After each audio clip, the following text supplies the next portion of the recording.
CNG কাকা, এই যে দেখছেন, ঠিক আছে কাকা, গুড। দেখছেন, এই হচ্ছে এখানকার প্রতিনিয়ত চিত্র। আসলে এই ওয়েদারে রাইড করে খুবই মজা লাগে, কোনো গরম নাই, প্যারা নাই, ওয়েদারটাও সুন্দর, ভিউটা দেখতেও ভালো লাগে। আমার ঠিক বাম পাশেই হচ্ছে গোমতী নদী, দ্য গোমতী রিভার।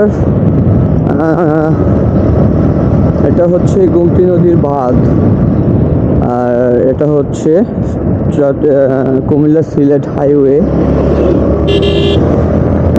আমার সামনেই হচ্ছে কংসনগর বাজার, যেই বাজারের একটা ঐতিহ্য আছে, সেটা হচ্ছে এই বাজারে প্রতিনিয়ত জ্যাম লেগেই থাকে। আসলে এই রোডে যারা যারা আসেন, যাতায়াত করেন প্রতিনিয়ত, তারাই হচ্ছে এই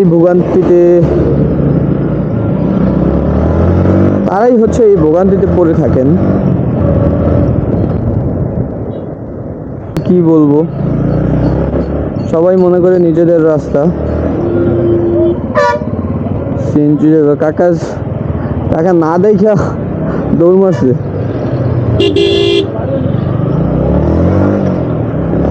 সিএনজি, অটো এগুলোর জন্যই এই রোডে বেশিরভাগ জ্যাম লেগে থাকে, কারণ ওরা কোনো দিকে না তাকায় মাঝ রাস্তায় অটো ঘুরে বসে থাকে, আর আটকে গেলে তো পুরোই জ্যাম।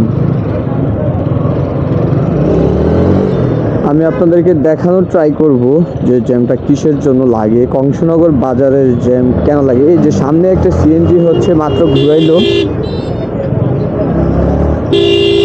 এই যে দেখছেন, ঠিক আছে কাকা, গুড। দেখছেন, এই হচ্ছে এখানকার প্রতিনিয়ত চিত্র।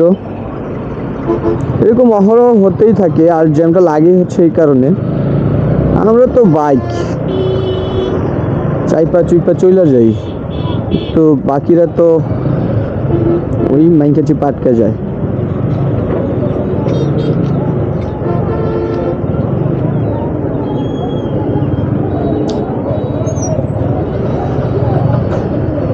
সবচেয়ে বিরক্ত লাগে যখন দুপুরের কাঠফাটা রোদ, এর মধ্যে কংসনগর বাজারের জ্যাম।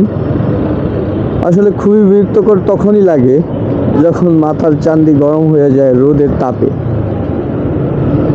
আজকে ঠান্ডা ওয়েদার, যার কারণে আজকে রাইডিংটা ভালোই লাগতেছে, রাইড করেও ফিল পাচ্ছি। বুম বুম বুম বুম কাকা।